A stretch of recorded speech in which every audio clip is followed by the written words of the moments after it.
Tips for making crusty rolls nice and soft and airy.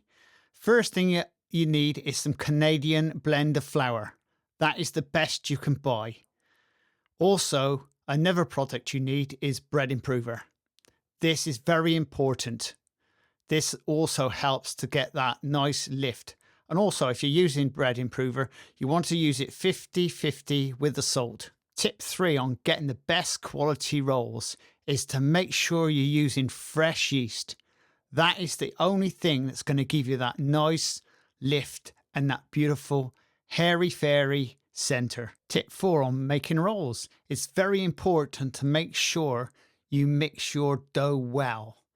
Now, if the recipe says 10 minutes on second speed, 10 minutes on second speed it should be, but this does depend on the type of machine you've got. When your dough is finished mixing, or you think it's finished mixing, this particular dough here is undermixed. All right, now I'll show you what undermixed dough looks like. That is undermixed dough. As you grab hold of it and pull it, it's just breaking apart. See? It's just breaking apart in your hands. It's not springy, there's no window in it. It's basically dead, and that is what you call undermixed dough. This is what your dough looks like when it's mixed. Nice and smooth and soft. As soon as you get your hands into the dough, you can feel it. You can make a window out of it. It's beautiful and soft. This is what you want for a roll dough. A beautiful, soft dough. Not too hard, but just right. And it doesn't want to be too sticky. This is what your rolls look like when you're proving them. Do make sure you get them proved up correctly. Okay? And that's what they look like. All ready to go into the oven.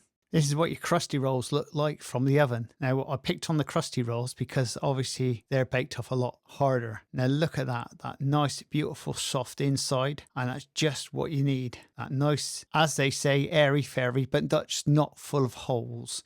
It's just right. You can just imagine yourself now. Butter, a big lump of cheese, an onion. Yummy. And if you like this type of content, please subscribe and please share. Laters!